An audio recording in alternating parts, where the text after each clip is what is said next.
Bilal was going to introduce you, so it should all hopefully be clear. Okay. Okay, let's get started then. Recording in progress.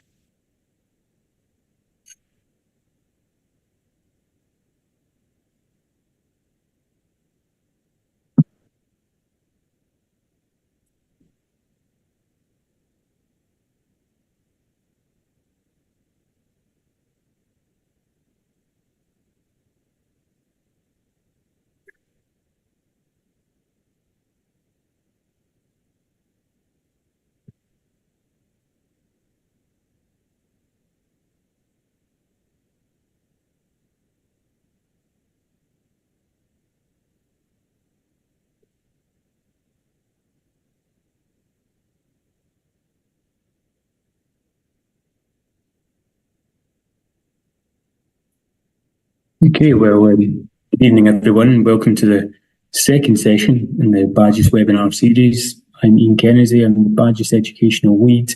I would encourage you all to join the Society. It's currently free of charge. It'll keep you updated on all our other upcoming educational events. If you've got any questions for the speakers, please type these into either the Q&A box or the chat box at the bottom of your screen, and I will go through these at the end of the talk. So our session today is going to focus on fracture-related infection, and joining me as co-host, someone with a vast amount of experience in this area. It's current BAJIS President-elect, Mr. Bilal Jamal. So over to you, Bilal. Thanks, Ian.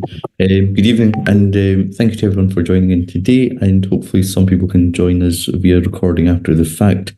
It's always fun to do these things because you get to pick your friends and ask them to speak. And I always find that I learn a huge amount from that. Deepa is going to be speaking first of all, and I'd like to take a minute just to introduce her. Deepa is a consultant in Birmingham at the Queen Elizabeth Hospital. She's trained in Wales initially and then has had fellowship at the Nuffield Orthopaedic Centre, which is the only dedicated infection unit in the United Kingdom in the form of the Oxford Bone Infection Centre. That has gone on to form a large part of her practice going forward. But in addition to that, Deepa also has a significant interest in education and in advancing orthopaedics more globally. She's been past chairman of World Orthopaedic Concern, and in addition to that is currently the chairperson of the Specialist Advisory Committee. So there's a huge amount of wealth of knowledge there available from Deepa, and I'm hugely grateful to her for agreeing to speak on fracture-related infection and principles of diagnosis. So over to you, Deepa. Thanks very much, Bilal. It's very kind introduction. Thank you. And thank you for inviting me to speak. So I'm just going to see if I can share my slides with you. Okay.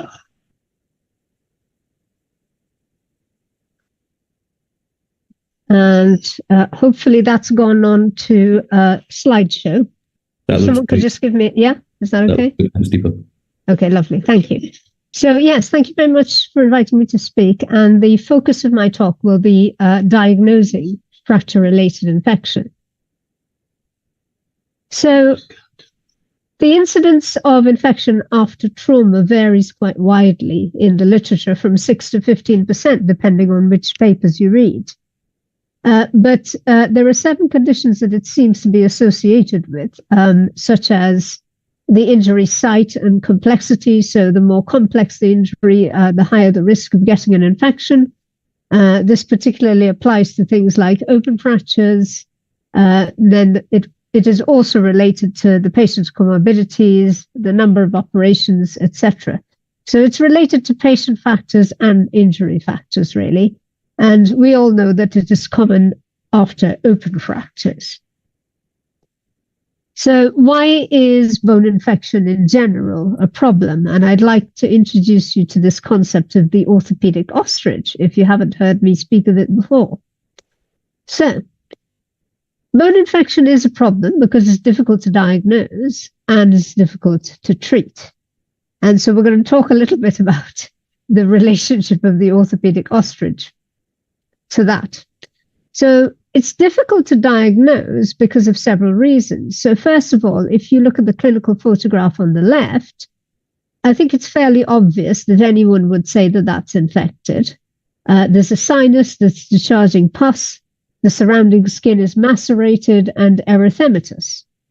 And there is underlying fracture and fixation. So not difficult in that case to say that this is infected. But if you look at the clinical photograph on the right-hand side of the screen, you can see that there's a surgical wound. There are clips in situ. It's a little bit red.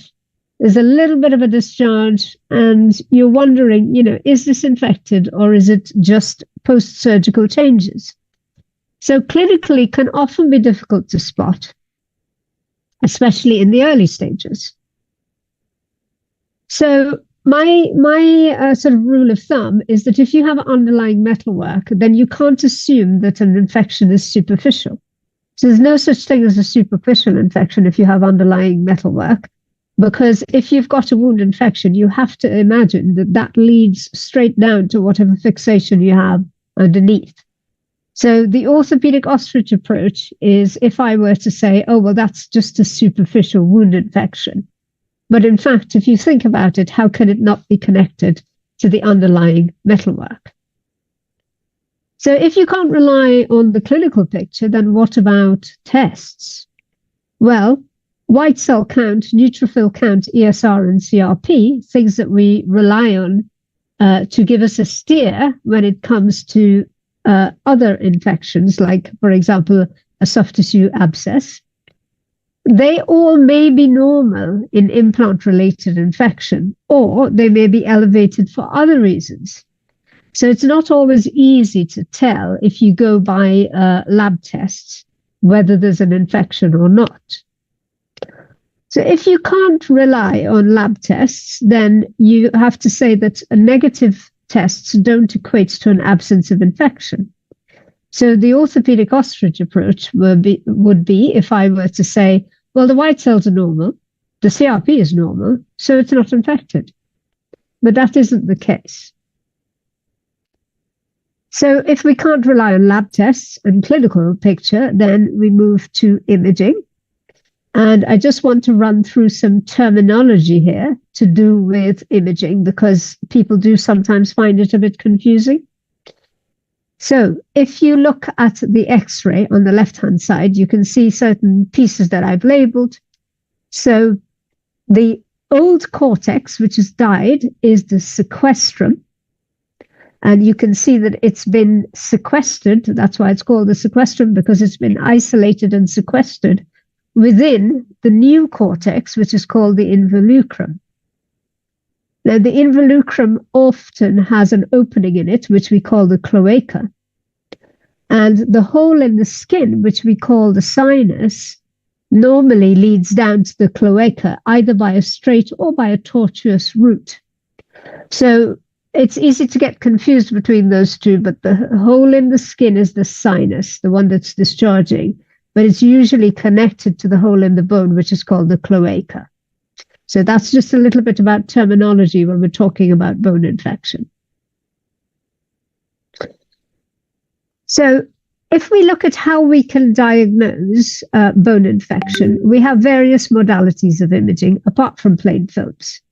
So you have anatomical imaging, which is your CT scans or MRI scans, which show you the anatomy. You have functional imaging, such as isotope bone scans and white cell labeled scans, which will show you the physiology. It will show you what is happening to the area, whether the scan is being taken up by white cells, etc. So it shows you more about the function. And then there are combination scans that show you both. So you can have a white cell labeled SPECT scan, which will not only show you the anatomy, but it will show you what's happening at the cellular level. And then you have FDG labeled PET scans, which do the same thing. So it's a combination of an anatomical and a functional scan. But the problem with those is none of them are entirely conclusive, because you can get high signal in any area where white cells accumulate. So, for example, if something is inflamed, how can you tell the difference between inflammation and infection? And experienced radiologists probably can do that with a certain degree of reliability, but it's by no means a conclusive piece of evidence. So you can't always rely on imaging. So if you can't rely on imaging, well, where do we go next? What about microbiology? Now, I say this, and my colleagues may or may not back me up, but I say this with absolute certainty. Surface swabs are not useful. They're not useful because if you swab a sinus, then more than likely you will pick up a skin contaminant, and that's not necessarily related to the organism that's causing the infection. So surface swabs are not useful, and I don't do them at all. What is better is multiple samples taken at the time of surgery with clean instruments. So we use clean instruments to take each sample, and it's best to take the samples around the implant or the fracture, or a clean image-guided biopsy. And then the samples have to be plated up as soon as possible to avoid the risk of cross-contamination. So what you want to do is to minimize the number of times that the tissue has to go through a change in location. And the way you do that is by putting it straight into your culture bottles and then having those taken straight to the lab where they're plated up immediately. So you reduce the risk of cross-contamination. In addition to that, it's a little bit more complex because if you take your samples from, let's say, a necrotic area, then you won't necessarily grow anything because dead organisms don't form a culture. You can also get fastidious non-culture forming organisms, although that's rare in bone infection, but you can still get them. And the organism grown may not be the causative organism, as I've said, if there is a risk of cross-contamination, which is why when you take your samples, you have to use clean instruments, and you have to be very careful not to touch the skin on the way in or the way out to reduce that risk of cross-contamination with skin commensals. There are culture-independent methods like a PCR, which you can use, but they don't necessarily give you the correct antibiotic sensitivities. So you have to be a little bit careful with that. So, culture negative, if you fail to grow something, it doesn't mean there's no infection. It just means that you haven't identified the organism. And in my practice, in fracture-related infection, I would say about 15 to 20% of our infections are culture negative. So that's infections that we are clinically sure they're infected, but they are culture negative. So the orthopedic ostrich approach would be if I were to say, well, we haven't grown anything, so it's not infected. And that's not the case. Now, the international consensus group for FRI have come up with certain confirmatory criteria for bone infection. And those are, so fistula, sinus, or wound breakdown that is in direct communication with the bone or the implant. So if you have a discharging sinus, for example, purulent drainage from the wound or the presence of pus during surgery, phenotypically indistinguishable pathogens from at least 2 separate tissue cultures.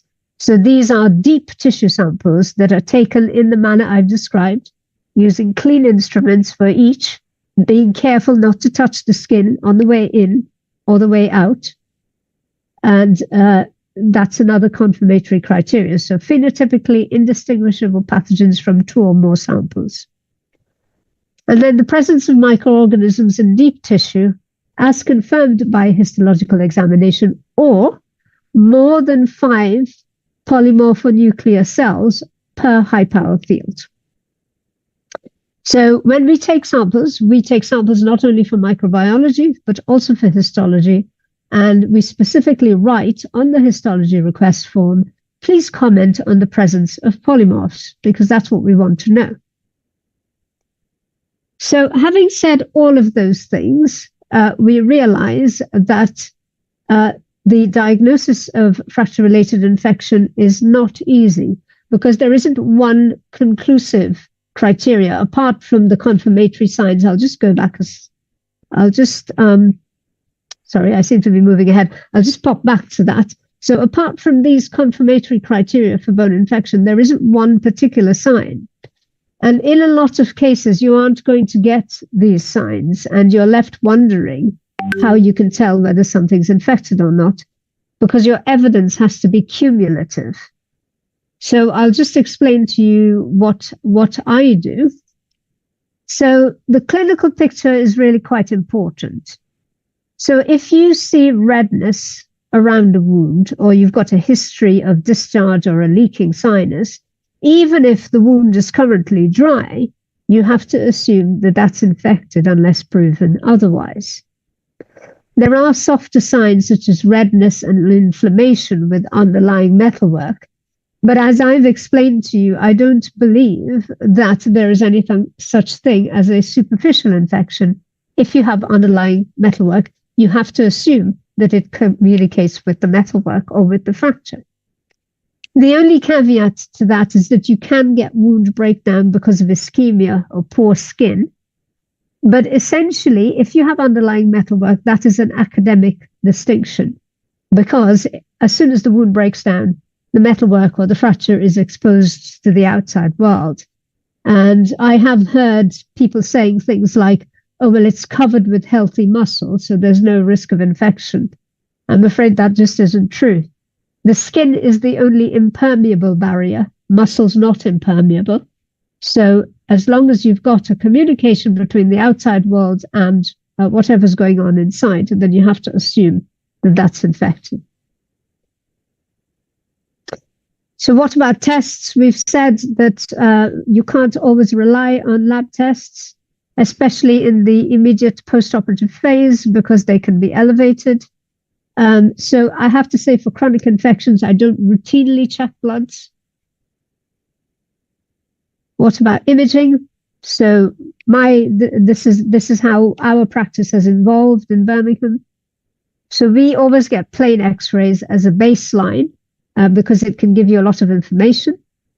So it can show you the fracture configuration. It can show you how much healing there is, the position of the implant, whether it's loose or not.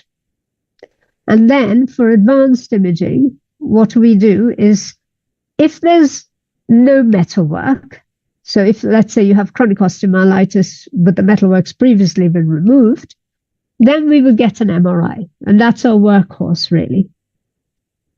If we have metalwork in situ, then the MRI is less useful because of the scatter. And so then we get a white cell labeled SPECT. Because SPECT on its own, from what I understand from our radiologists, is not so useful. So you need a white cell labeled SPECT. If we want to look at the extent of the disease, not just to confirm the infection, so let's say we've got a patient with a discharging sinus, we know that that's infected. So I don't need an MRI to confirm the diagnosis, but I need an MRI to show me the extent of the disease and to provide me with a surgical map. The other thing that we would get if we want to look at fracture healing, so let's say we're considering removing an implant, then you want to know whether the fracture's healed. And if that isn't obvious on the plain films, then I would get a CT scan, because that then will allow me to understand whether I need to provide additional stability after my debridement or not. So this is our sort of algorithm for how we use imaging. What about microbiology? Well, the yield from culture is only ever as good as two things: how you take the sample and how you process it. And as I've said, we need to try and reduce the number of steps between taking the sample and plating it up in the lab to reduce the risk of cross-contamination. You can use PCR. The evidence for PCR is stronger in prosthetic joint infection compared to FRI. The other thing you can do is sonication. And again, the evidence for this is a bit stronger in PJI, where you take the implant, you immerse it in a sonication bath, and then once you've applied the ultrasound, you take the fluid and culture that. In a lot of FRI, that may not apply if we've retained the implant. So if we've done a DARE, where we've done debridement and implant retention, then you haven't got anything to put into the sonification bath. And there is evidence to show that it's inferior to tissue samples. So what we do is we take, as I've described, clean tissue samples from around the implant or the fracture, making sure that you're not touching the skin on the way in or the way out. They go straight into the culture bottles, and then we ring the lab and we get a porter to take them down so they're plated up immediately. Because if you take a sample, let's say on a Friday afternoon, you may find it doesn't get to the lab until Friday evening, and then it will sit around in a box until Monday morning when it gets plated up, by which time it is a desiccated shred of tissue and you'll never grow anything from it. So you have to be proactive in getting it down to the lab and plate it up as soon as possible. And as I've said, we don't send swabs, and definitely don't send the sinus, because that will just give you skin organisms. So those are my tips and tricks for diagnosing. If you want to read a bit more about it, do read about the work of the International Consensus Group on FRI. And again, if you've got any questions, I'm more than happy to take them. Thank you. Thanks, Deepa. That was phenomenal.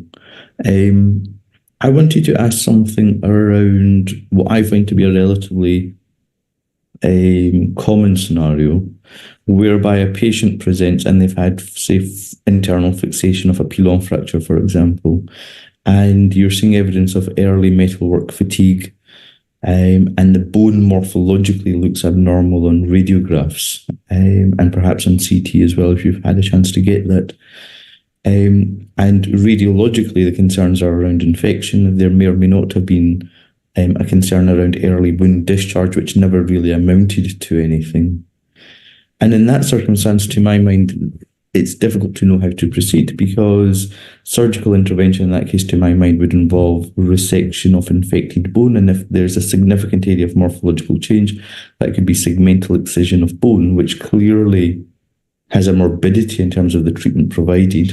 But missing that and treating them in a lesser fashion may bring its own problems. Yeah. And I find that a difficult decision to make, as to when to go big and when to be conservative, and also to convey all of that to a patient who is often absolutely terrified. So how do you approach that situation? It's very challenging, Bilal, as you've said. Because these situations are so nuanced, it is very difficult to explain that to the patient. Because, as you said, on the one hand, if you risk missing an infection, you could end up in a situation later on where you're having to do a much bigger resection, a much more complex reconstruction. But if you jump in, then you may end up doing a bigger resection than you need. So it is very challenging. I mean, Again, I would go back to your patient factors and your injury factors. And if you've got a diabetic patient with neuropathy and you've got loosening implants, then you kind of know where you are, don't you? And you know that that's a situation where you are more than likely going to have to go back in if the implants are failing. But if you've got implants that are sound, then that's a much more nuanced and tricky situation. My default is actually, if I'm concerned, to wash it out and get samples, because that gives me something at least. Yeah. But then you can get patients who aren't very fit, and you don't necessarily want to give them another anesthetic, if your suspicion is low. So I haven't got a straight answer for you, I'm afraid. I think it's a very challenging situation and very difficult to explain to the patients as well. And I think, as I go along in my career, I think that's literally, when it comes to dealing with infection and limb reconstruction, the most challenging thing is how you have those conversations with the patient. And and what you explain to them and how you explain it to them. Yeah. Sorry, I haven't answered you, I know. No, I think you have, in the sense that misery loves company, and those are my challenges hugely. And it's nice to hear that even you face the same problems, as it were, around reaching that diagnosis and the implications for treatment. And I think that's the strength of the MDT, really. It's when you want to have your colleagues around you, so that whatever you do is based on robust discussion and documentation. Absolutely. Thanks, Deepa. Yeah, thanks, Deepa. That was really superb. There was a couple of questions in the Q&A, but I think you've actually answered some of them with that discussion there. So we should just move on to the next speaker.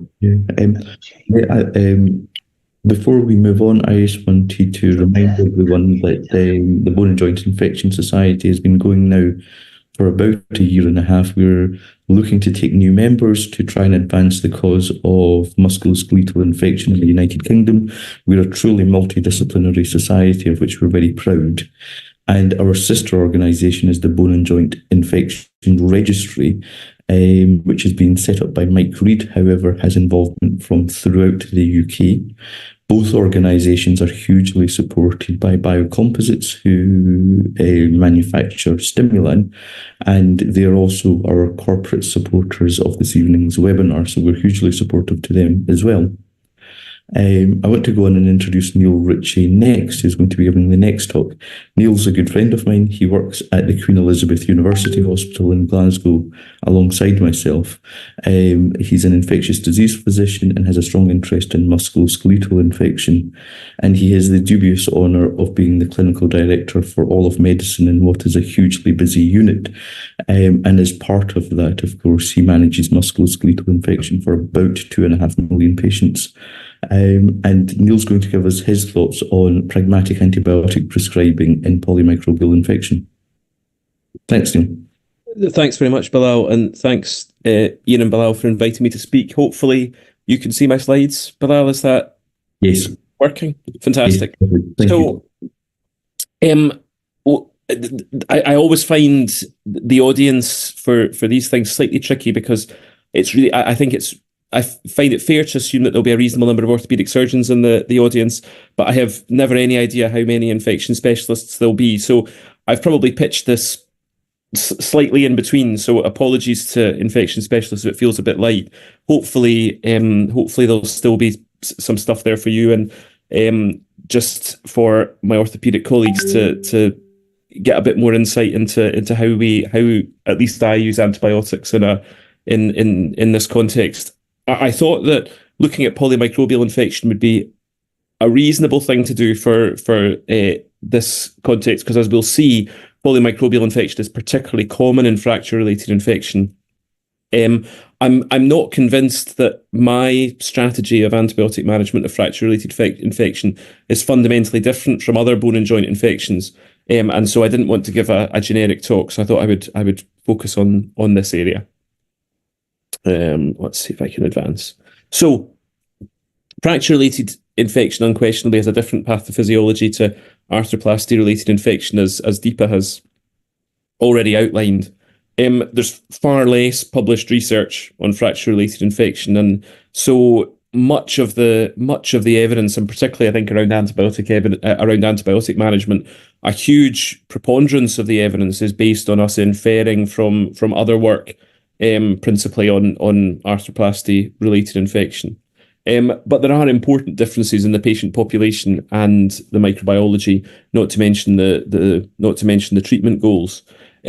I've put some generic information on outcome on the right-hand side of the slide, and I guess the amputation rates with fracture-related infection is not insignificant.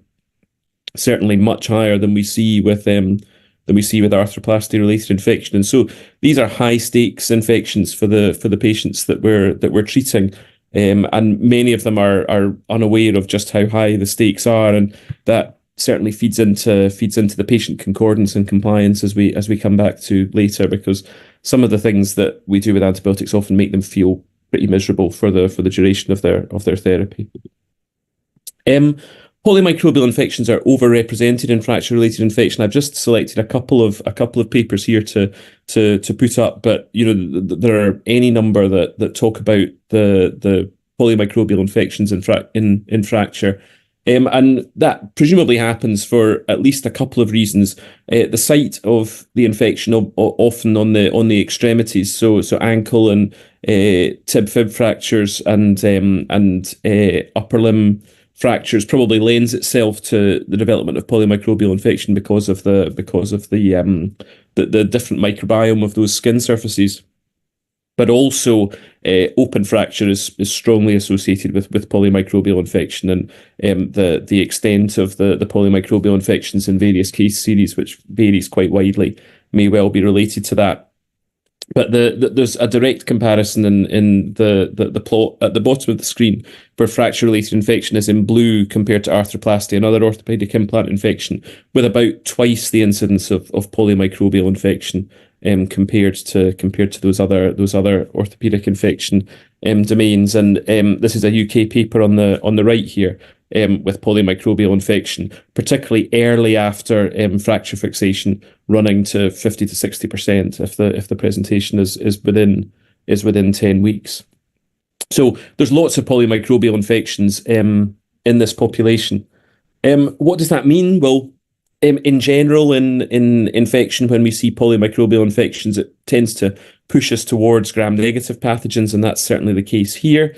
So that this is one study that compares infections with just a single pathogen identified, which is on the left here, with polymicrobial infection on the right, and you can see that the single infection, the monomicrobial infections, are dominated by gram-positives in orange, and particularly by Staphylococcus aureus on this plot here. So probably the majority of implant-related infections that we see are caused by Staph aureus, and that's probably no great surprise to anyone. There's clearly a real mix of organisms, and we do see the full variety of monomicrobial infections, but driven by gram-positives and by Staph aureus in particular. Polymicrobial infection, on the other hand, tends to be driven by gram-negative constituents in the tissue. Lots of Enterobacteriales like E. coli and Klebsiella, Enterobacters, as well as much more diversity in the gram-positives, and we tend to see more beta-hemolytic streptococci, more enterococci showing up in these polymicrobial infections than we do in monomicrobial ones. So there are different pathogens, and a greater proportion of these difficult to treat organisms, organisms like the multi-drug resistant Enterobacteriales, E. coli, Klebsiella, Pseudomonas aeruginosa, which is particularly difficult to treat with antibiotic therapy, Enterococcus faecalis, which is naturally resistant to a lot of the antibiotics that we use, and fungi, which are again overrepresented in polymicrobial infections. And so when you start to see these organisms coming through in your cultures, you know that you've got a real challenge in terms of selecting and encouraging the patient to tolerate antibiotic therapy. But difficult to treat organisms are also difficult in terms of how to weigh up their significance. I couldn't find any good data on this in fracture-related infection, but in many respects the microbiology is quite similar to diabetic foot infection, and so I've included one of the classic randomized controlled trials in diabetic foot infection that is useful in this context, where we look at patients who were treated with either piperacillin tazobactam, which is an antibiotic that's activity against Pseudomonas aeruginosa, and enterococci, or ertapenem, which is a quite convenient once-a-day carbapenem, so meropenem-like drug, which we quite often use in ambulatory care services because it's once rather than 3 times a day, in contrast to meropenem. But ertapenem doesn't have activity against Enterococcus faecalis and Pseudomonas. And within the context of diabetic foot infection, isolating enterococci and Pseudomonas wasn't associated with a poorer outcome when patients were treated with an antibiotic that didn't treat it in the form of ertapenem.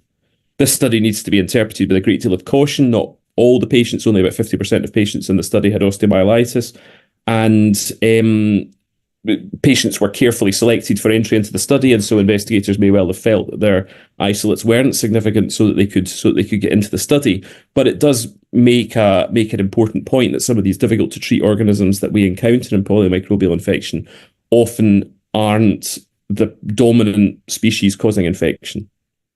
And this really backs up the point that Deepa made earlier on about the importance of not taking superficial swabs. And it's not just that superficial swabs often don't give you the answer, it's that they're often downright misleading. So here's one of the studies looking back at microbiology on fracture-related infection and the quality of their answers from superficial swabs. And you can see that in pretty much 50% of cases, there was no similarity to the deep tissue culture. And particularly if you've got a patient who's been on antibiotics, that's likely to select out these difficult to treat organisms, enterococci and pseudomonas and candida. And then if you start growing them on superficial swabs, people get very anxious. But actually, they may well not be the infection that's actually causing the problem. Choosing to cover these, often we do, and it's why multidisciplinary discussion is really important. Hearing the context in which the samples were taken, hearing what the field looked like, how convinced are we that there's infection there. But choosing to cover them often greatly broadens antibiotic spectrum, which increases complexity and the risk of harm, and antifungal cover in particular greatly increases toxicity for our patients. I just want to demonstrate the difference that often comes with polymicrobial infection in practice. This is a typical monomicrobial regime for a patient that I choose to treat with systemic antibiotic therapy for bone and joint infection. This is a patient getting 960 milligrams twice a day of Septrin, and they get 2 tablets, or if you get the bigger Septrin tablet, 1 tablet twice a day, which is obviously inconvenient, but isn't the end of the world. Here's a typical regime that we use for polymicrobial infection. This is clindamycin and ciprofloxacin, the type of regime that we might well choose for a mixed gram-positive, gram-negative infection. And sitting a patient down and encouraging them to take this many capsules is quite a big undertaking, and it's no real surprise that most patients taking a regime like this feel pretty nauseated and sick for the duration of their treatment. And we know that compliance with medication regimes drops off substantially as you increase tablet burden and medication frequency. This is one of the pretty old study now, about 40 years old, but they looked at compliance with hypertension treatment based on how many times a day the treatment was given. And you can see that whereas most patients were taking their once daily treatment most of the time, the compliance is down in the 50% for a 3 times daily regime. And there's strong evidence, particularly in the field of cardiovascular therapeutics, that patients who are not taking their treatment are unlikely to generate the benefit. And obviously, to some extent, that's common sense. Infectious disease physicians have a lot of experience with HIV, and this is an area in which has been a huge amount of work done on adherence rates. This is one of the classic pictures from the CDC on the early days of antiretroviral therapy for HIV, where patients were having to manage incredibly complex regimes. And it's now the case that most patients are on just 1 tablet once a day to manage their HIV. But back then, patients were having to set various alarms to time when to get up and when to take their treatment. And it's very clear that there's a strong correlation between both the pill burden and the number of times a day that you have to take the tablets and how often the patient's going to take them, and how successful that treatment is. So the more tablets, the more times a day, the less likely the patients would be to take their treatment and the less likely they would be to be successful. Bit hard to come up with clear evidence in antibiotics, but it is there. Patients receiving combination antibiotic therapy are more likely to experience adverse reactions as well. So this is a randomized controlled trial in cellulitis where we added clindamycin into flucloxacillin. And patients who got flucloxacillin and clindamycin much more likely to have diarrhea, much more likely to have any side effect than patients given just flucloxacillin on its own. Most antibiotic trials are exploring synergism, so it's a little bit hard to compare these because in these studies you've got the option of just giving one drug, whereas in polymicrobial infection you might not have the option of just giving one, or the one that you might give might be more toxic or much broader spectrum. So it doesn't directly correlate in Longer duration therapy is probably associated with higher adverse reaction rates and likely an escalating impact from combination therapy. So this is a study in Helicobacter pylori eradication therapy where long courses of treatment were associated with pretty high rates of adverse reactions up in the 30% range for those getting long courses of combination therapy. And so we have to take this quite seriously. How do we manage these kind of complex oral regimes in Glasgow? Well, this is an editorial that we wrote a few years ago in the Journal of Antimicrobial Chemotherapy, talking about this concept of COPAT, complex outpatient antibiotic treatment, that doesn't really matter whether it's given intravenously or orally. The point is that it places a heavy burden on patients, and so we need to proactively follow them up and monitor them. And the other problem with these very complex regimes, with multiple different antibiotics being used, is the number of drug interactions that we see with antibiotics, and particularly with oral antibiotic regimes on the right here. So these are patients from our MDT in Glasgow and the most common drugs that they were taking. And you can see that most of the oral therapy that we prescribe has lots of drug interactions. And once you start piling those up, 2, 3, 4 antibiotics, that soon becomes a real problem in terms of management. Combination antibiotics in our hands are much more likely to be toxic as well. These are some unpublished data from our unit in Glasgow. Some of the more common antibiotics we use in bone and joint infection.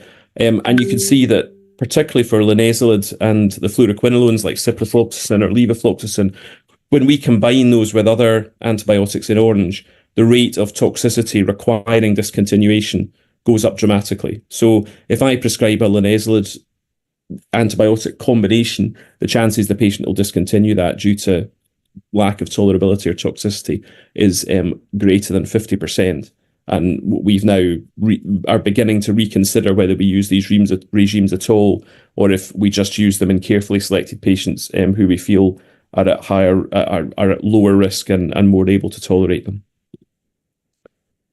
So many of these antibiotics are high risk. What does that mean? Well, it means that we have to recognise that prescribing combination antibiotic therapy, it has a higher risk of failure through toxicity and intolerance than monotherapy. And so we have to warn patients that might happen, that they're likely to experience significant side effects, and offer support. And in our case, that means providing them with a contact number for an antibiotic clinical nurse specialist and giving them a patient information leaflet that helps remind them what they might experience and how to contact us. And it also means that we have a low threshold to convert these patients back onto an IV therapy regime. And so patients who are going out with us on oral therapy, we'll counsel them that they might have to go back onto IV therapy if they don't tolerate their oral regime, so that they know.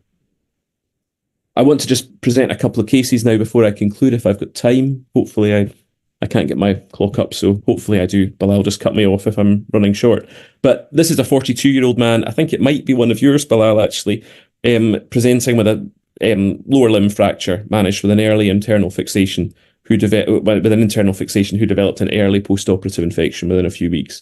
He was treated with metalwork removal and application of an Elazarov frame, had some calcium beads loaded with vancomycin and gentamicin added into the dead space, and a polymicrobial infection was isolated on culture with an MSSA, Klebsiella pneumoniae, gram-negative, and a group G streptococcus isolated. And our initial management with piperacillin and tazobactam on the ward was then ivosted to clindamycin and ciprofloxacin for discharge, and he was seen by our OPAC clinical nurse specialist and given the patient information leaflet before he went. After discharge, he developed marked nausea and vomiting and was struggling with the tablets and considered stopping. Fortunately, he contacted our nurse specialists and they brought him up for review. His bloods were okay. We started him on some antiemetic, which helped with his nausea, and discussed a conversion to intravenous ceftriaxone as an outpatient. But his symptoms settled over the next few days and he was keen to continue with oral therapy and did well in follow-up with clinical resolution of his infection and did really quite well out to about a year, I think, when I last had contact with him. Just a shorter second case, a 74-year-old woman with a polymicrobial infection of a femoral gamma nail managed with a single-stage exchange, and she had a real horrible mixture of organisms, Staph aureus, a beta hemolytic strep, 2 different types of coliform organism, including Enterobacters, which are quite resistant, and 2 different anaerobic organisms. And we contemplated a regime of doxycycline, ciprofloxacin, and metronidazole to try and get her out on orals. But actually, when we went to speak to the patient, she reported having significant nausea and diarrhea with most antibiotic courses. And she really doesn't tolerate therapy for when she gets chest infections, which is quite frequent. So having heard that, we decided to go with an outpatient IV regime. And this is actually one of the more common reasons that we give outpatient IV regimes in the Glasgow OPAT service now, is because we don't think the patient will tolerate oral antibiotic therapy. The patient's daughter was trained to self-administer, and she completed the course of treatment without incident and tolerated it well. So that's been a kind of whistle-stop tour through my thoughts about polymicrobial infection and why it's a particular challenge. As we've seen, it's a common challenge in fracture-related infection. And so we have to really think about how to manage these patients carefully. Cases with polymicrobial infection often have multi-drug resistant and difficult to treat organisms, and there's a greater necessity to construct very broad spectrum or complex regimes if we do have to give prolonged systemic therapy. Such cases emphasise the need for MDT discussion and ongoing specialist input to ensure patients are supported to complete the courses, and we have to have dynamic plans and a means of reviewing them based on toxicity and tolerability. So particularly where people have, I know that many work in regional centres, and so there needs to be a way to keep up with these patients after they go home, and that we don't just prescribe antibiotics and then forget until the patient comes back a few months later to follow up. So thanks very much. Neil, that was great. Thank you so much. I wanted to pick up a point which relates to some of the patients who are referred into our service, which is some patients might have fracture-related infection. They might have had an operation done in the index unit to try and address that fracture-related infection. And there can often be retained metalwork or incomplete excision of bone. And I suppose I wonder if that's the ongoing long-term circumstance whereby there is ongoing retained metalwork or incomplete excision of bone. How does that alter the clinical advice that you give about duration of antibiotics and indeed antibiotic choice? Yeah, thanks, Bilal. I think that...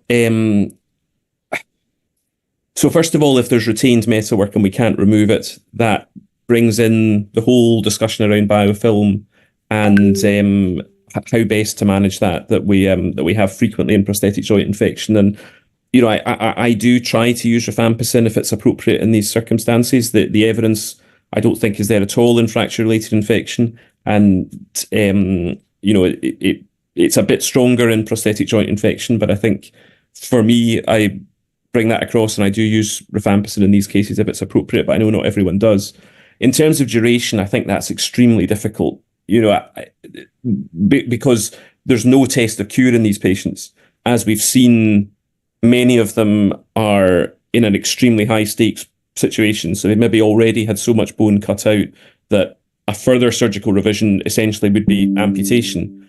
And they're understandably very, very nervous about stopping their antibiotics if they've had significant infection. So, I think these cases really emphasise the importance of the multidisciplinary team, and also being in contact with the patient, because there are some cases where we will carry on antibiotics for a very long time, and some of that might be treating ourselves and dealing with the worry that we have about these patients sometimes and what will happen if they go wrong. But particularly if there's been a big bit of infected bone left in, it's very difficult to know just how you sterilise that. And so, but it just emphasises that every case is different, I think, and particularly in these cases, that there's something that can be quite generic about hip and knee dares sometimes, where you've got a Staph aureus. We know what we do here. I think fracture-related infection is much more heterogeneous, and so we're more likely to have individualised plans for those patients, I think. Yeah, I absolutely share that sentiment. Thank you very much. Thanks so much, Neil. That was really superb. Highlighted the challenges for the clinician and the patient really in managing these problems. And hopefully that ties in quite nicely now with Bilal's going to give us a talk relating to stimulant. Over to you, Bilal. That implies I know how to use a computer. I think my screen should be visible, hopefully. but on the wrong slide, apologies. So I was going to give a quick 5-minute presentation to identify the stimulant, which, as I say, is manufactured by our corporate supporters, and I wanted to discuss its role in fracture-related infection. This is a slide from Biocomposites from a regulatory point of view, and I'll let you all read that at your leisure. And in terms of my conflicts of interest, they're there as per on the screen. I don't think they particularly impact on the content of the talk I'll give this evening. So I suppose for me, the things that I want to cover are the principles of surgery within fracture-related infection, recognising that Hamish is going to speak on this in significantly more detail and will be much more erudite around the matter. I'll also cover dead space management and have a quick case history to illustrate the point. So I think for me, fracture-related infection surgery is all about the debridement. I think historically this is an operation that was left for the most junior member of the surgical team, which I think is a mistake, because in actual fact I think that debridement of fracture-related infection is perhaps one of the most difficult operations that we do. For me, that looks like the excision of all infected bone and soft tissue, and it can be very difficult to identify what bone is infected and then have the courage to excise it. But I think it needs to be excised such that you're then left with bone which has normal morphology and bleeds in a normal fashion as well. And the photographs there demonstrate an example of segmental excision of bone. If there's evidence of panmedullary infection, I think that requires reaming as well to try and clear that infection. There's now a vogue towards the use of a reamer irrigator aspirator. However, that's not necessary. I think sequential reaming is just as good. My favourite instrument in actual fact is a curette, because I think that helps address infection and helps clear it both within bone and soft tissues to a very high level. And the other element of that all is to use fluids to wash out and sterilise the soft tissues in bone. And I tend to go for low pressure saline rather than the use of pulsatile lavage, because of my concern of seeding infection into native non-infected tissues. Orthopaedics, for the most part, is lifestyle surgery. There's very little of what we do that actually saves lives. However, I think it's fair to say that this is pseudo-oncological debridement, because the kind of surgery that we do here is much more than just simple lifestyle surgery. It's something that can save lives and requires the skill and determination that is seen more in an oncological practice. After a debridement, it's vital that any resected bone is provided with mechanical stability, because we know that mechanical stability in and of itself helps to settle down infection. And there are various philosophical arguments that can be entered into around the role of internal fixation or external fixation in that circumstance, and I won't rehearse those arguments this evening. Whatever soft tissue defect is left needs to be reconstructed, and therefore fracture-related infection surgery is the paradigm of joint working between orthopaedics and plastic surgery.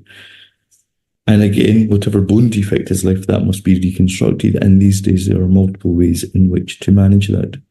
But I'm going to move on to the focus of today's talk, which is around dead space management. This is vital, because if we don't address dead space, that situation is left with a hematoma, and that can act as a nidus for infection. And therefore, to my mind, we need to address that so that we're not left with a hematoma which can become infected. But also, I think there's value in having a product which can provide high-dose local antibiotic delivery to try and address some of the systemic side effects from systemic antibiotics. And stimulant is one such option. Now, this is a calcium sulfate hemihydrate. It's biodegradable and tends to resolve within 6 to 12 weeks.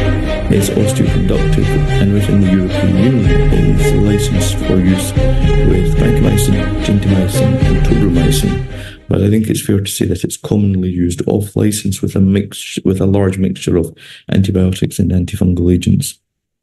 Wound discharge has commonly been felt to be a problem with void fillers. However, this is much less of a concern with stimulant than with other products. And you can see here that antibiotic elution, it sits way above the typical MIC of most organisms for up to 6 weeks. And that is hugely useful from an infection eradication point of view. And these three lines represent gentamicin, vancomycin, and tobramycin.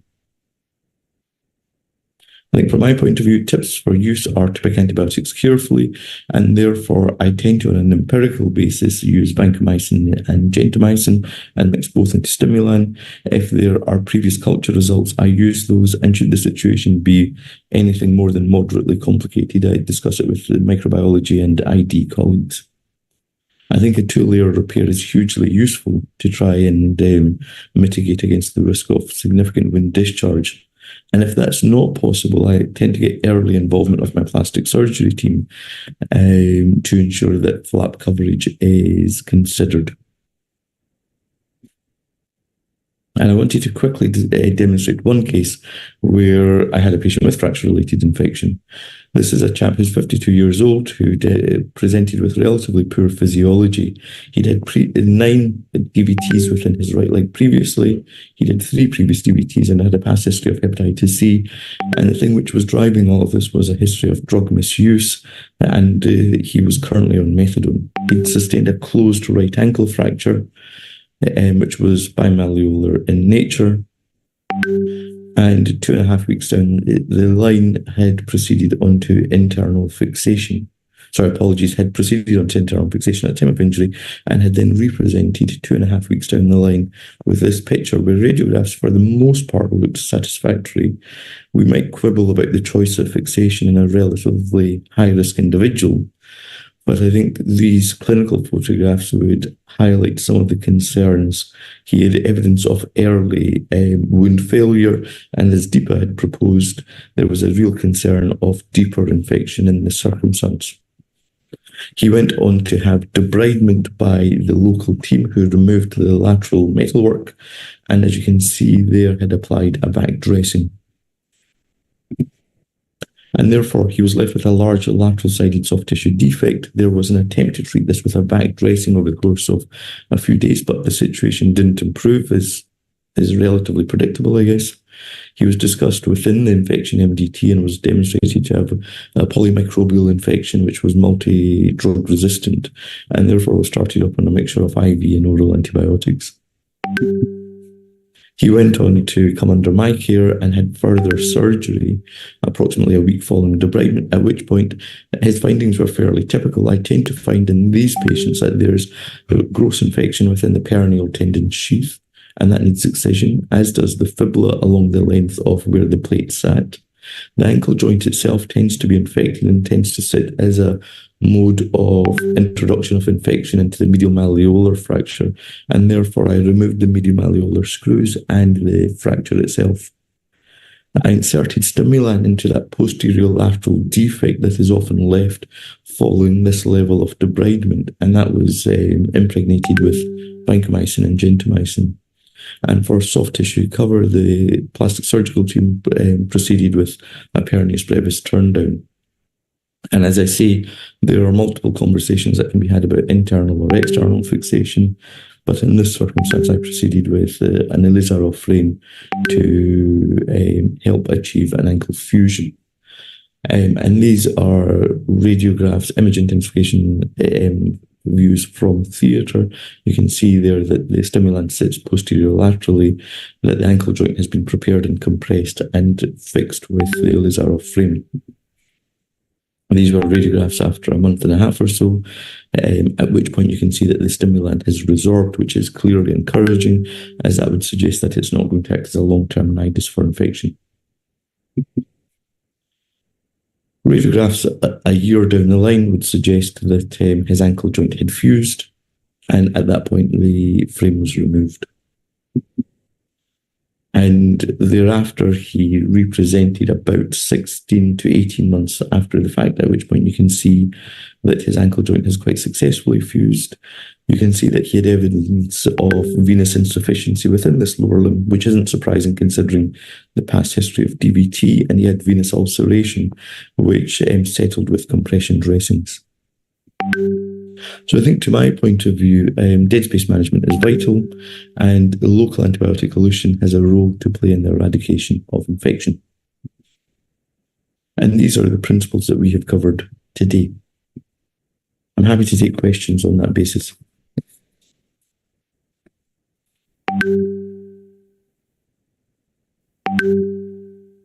Thanks so much, Bilal. Superb. I think that was really good at highlighting the fact that really aggressive debridement is obviously required in these cases, but that comes with its own set of challenges in terms of dead space, as you say. There's no questions in the chat just now, so I think we should now dovetail this in nicely with the next talk from Professor Hamish Simpson. Absolutely. It's a great pleasure for me to introduce Hamish Simpson, who is the Professor of Orthopaedics in Edinburgh. In addition to that, he's taken on a number of roles nationally and internationally, and has been president of multiple learned societies, as I'm sure everyone in the audience is aware. He is also editor-in-chief of the Bone and Joint Research Journal, BJR. He's the senior most limb reconstruction surgeon in the United Kingdom, and luckily for me is only 40 miles to the east of where I work, and therefore is on the receiving end of multiple questions from me to try and help me manage clinical issues. So it's an absolutely huge pleasure to introduce Hamish and ask him to speak on the surgical management of the infected fracture. Thank you, Hamish. Thanks very much, Bilal. Let me just see if I can share these successfully.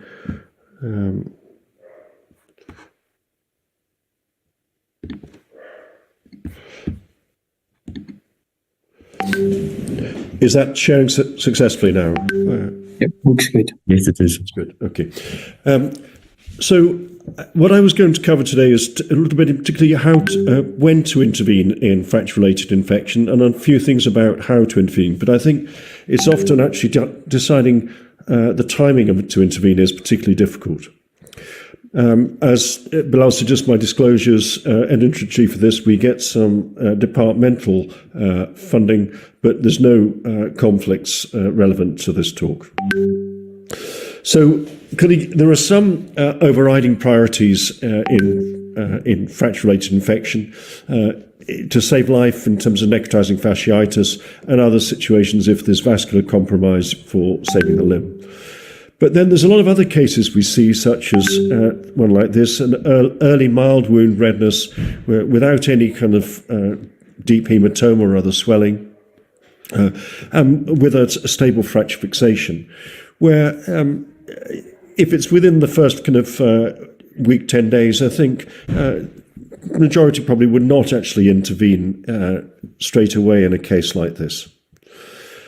There's others, such as this case from Chung Cheng Lin and others, where it's kind of 9 months painful, still discharging open wound.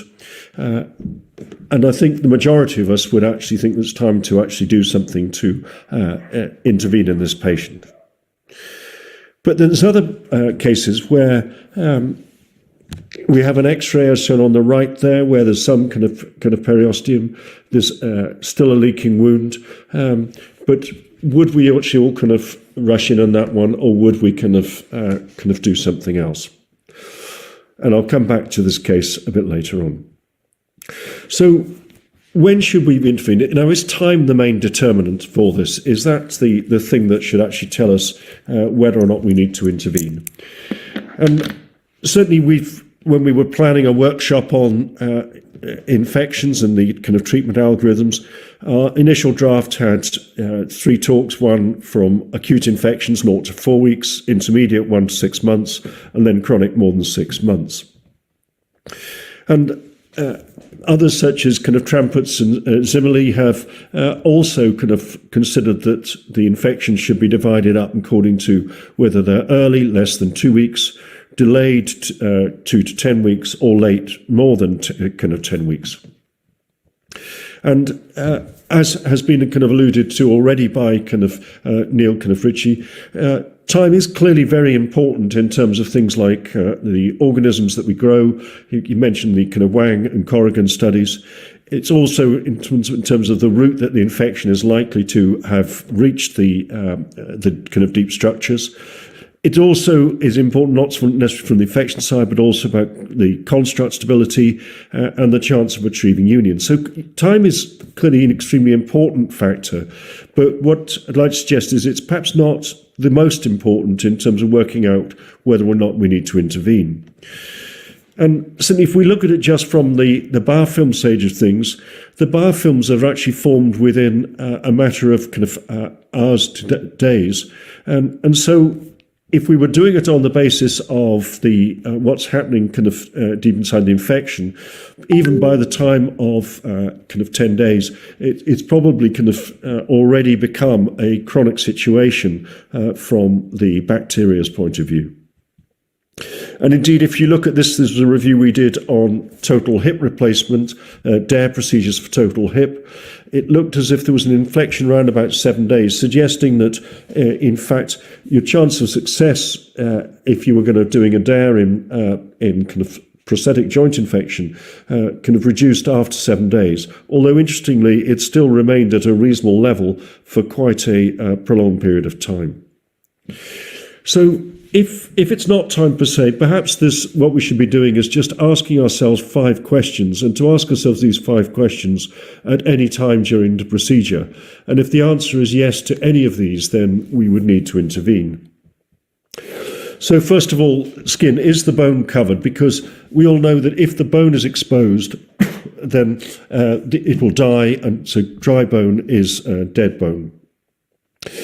So the one thing I just mentioned to this, when you'll be doing this often in conjunction with your kind of plastic surgery colleagues, but the thing that you need to actually kind of chat to plastic surgery colleagues about is the amount of bone that you're going to excise. And in particular, whether the soft tissue defect is going to be less than the bone defect, because then that opens up other opportunities for you, in particular acute and gradual shortening, with exfixation or intermedullary means. The other thing just to mention in this is just not to forget the reverse Z-plasty. And if you do have to explore something such as an infected non-union, I'd commend this to you, because this type of flap, if you kind of do it, gives you fantastic exposure to the kind of the bone ends and working out what you need to excise, but also gives you the opportunity, and this is just showing on this in here, is that you can either decide to reposition the flaps as they were originally, or if you've had to shorten the limb quite significantly, you can then transpose the flaps using this reverse Z-plasty. So you're using the shape of the incision to gain width rather than length with this. And this is what we did on this case. Now, this is a case that I've just taken from the internet here from Goodyear and Calder, but is an indication that with the modern nails that we have, you can carry out this kind of shortening procedure in a gradual kind of route, rather than it being necessarily being having to done with a frame. The next question we need to ask is the alignment satisfactory? And going along with that, is it better to correct it post-union, as it may be in certain cases? After this, the next one is infection. Can the infection be controlled? And this, I think, depends on whether there's extensive dead bone or primarily whether on the implant, whether the infection is on the dead bone or the implant. Whether local antibiotics may be useful for controlling the dead space, and which Bilal has just alluded to, but also in these ones that if you're shortening and you want your actual kind of the dead space management, your dead space is being reduced as you're gradually shortening, adjusting the bead size can be extremely helpful in working out the rate that the stimulant or your other product is actually disappearing. So it can actually change the rate that your dead space is filled by your filler. And finally, just to think about inhibition of healing by infection or by the antibiotics. And inhibition of the healing by infection.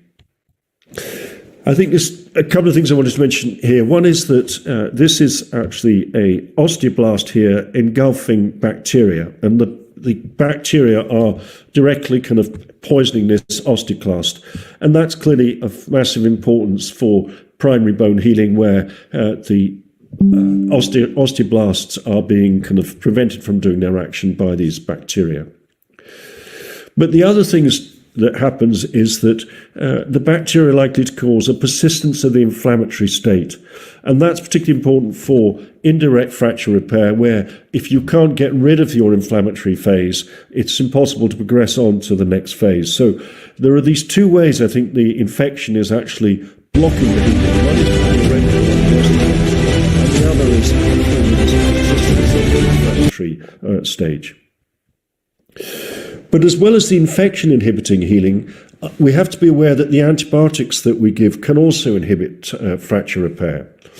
And there's pretty good evidence for this for things like ciprofloxacin and also for levofloxacin and trovafloxacin, where in vivo animal models they've demonstrated a complete block to healing. Now, in cell culture, the ciprofloxacin, rifampicin, gentamicin have all been shown to inhibit osteoblasts, and that might be therefore relevant, particularly in, say, primary bone repair, but perhaps not so much in the secondary bone repair.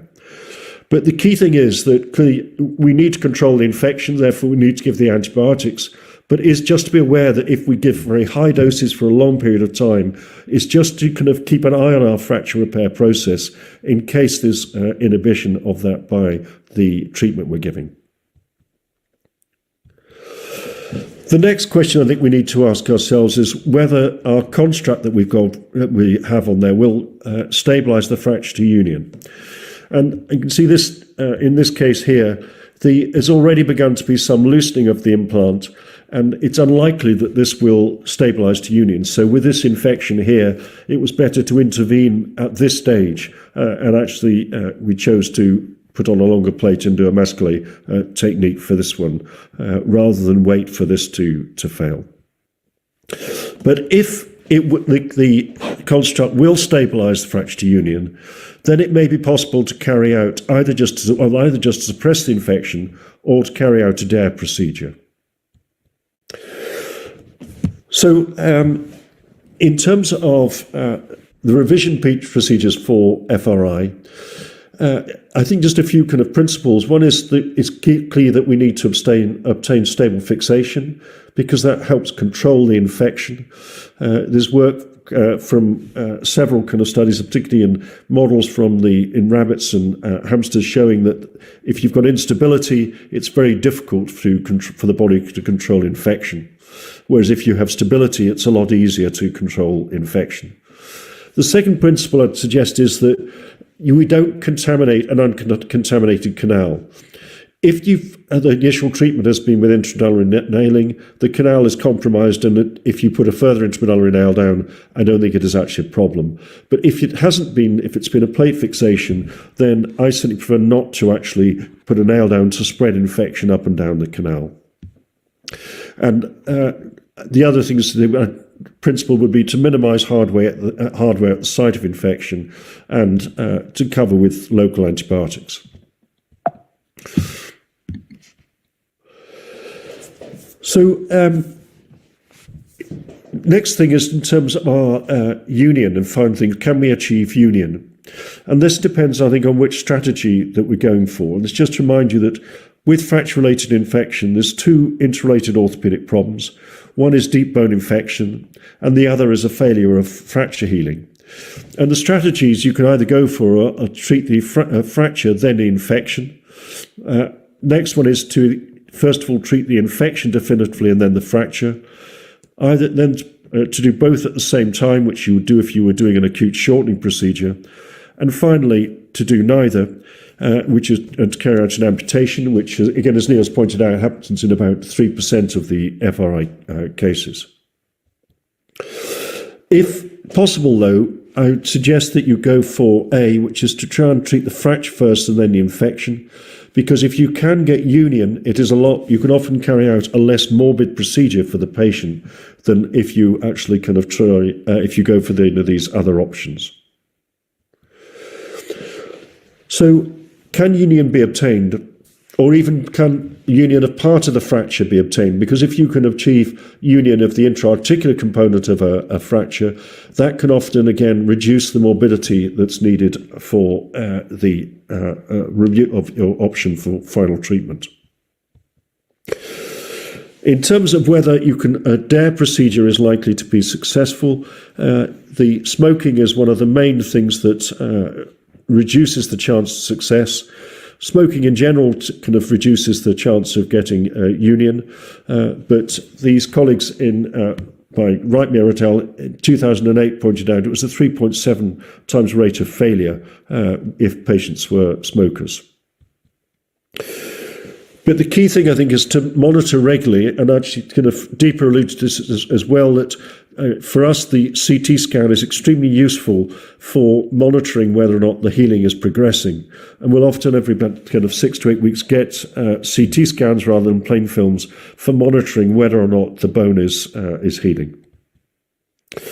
And this was just to show you this case I showed you earlier on. In fact, we chose not to intervene. We just put the person into a Sarmiento cast, gave them some oral flucloxacillin until the actual bone had united, removed the metalwork, and then actually just reamed out the canal, and the person needed no further treatment. So a minimum kind of morbidity process that compared to a wide excision at the site. In terms of trying to predict, though, whether or not this will work, this is some work from that we wrote up with Jerry Sang and others in terms of looking at whether or not there was a periosteal reaction at the fracture site. And in this case, there's no periosteal reaction, but here you pick up to see there is a periosteal reaction.